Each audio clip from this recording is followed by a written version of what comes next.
Yan mga kalamans, ito po, di ba?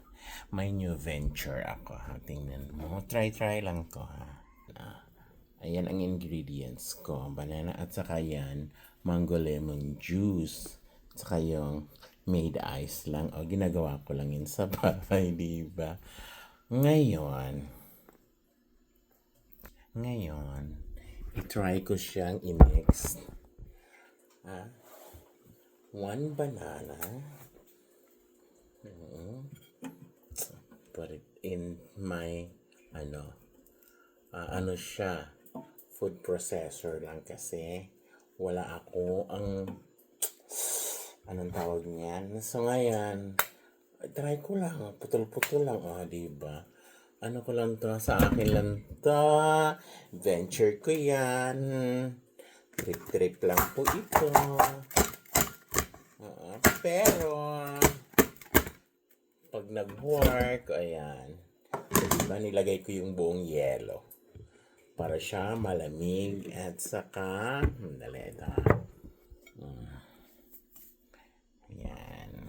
Saka yung lemon juice, diba? So ngayon guys, ita-try ko siyang kasi wala akong blender. Magtatanong pa ako kung saan pa magandang bumili.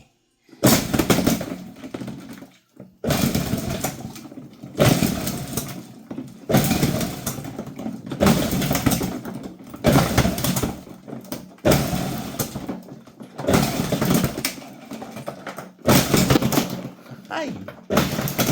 Kalugod. Tingnan.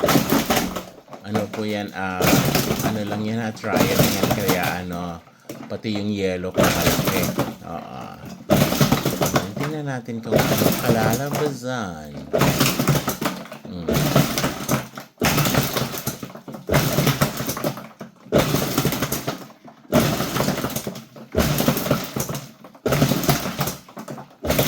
So, mango lemon, then cucumber and banana. So, hindi ko alam kung ipipino ko ba masyado yung banana at saka or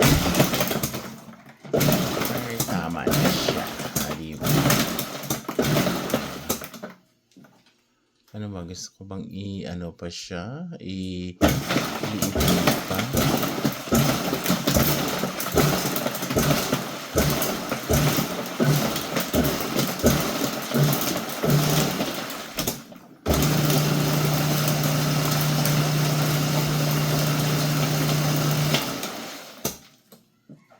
Tama na siguro siya. Yun po guys. I'll taste it later.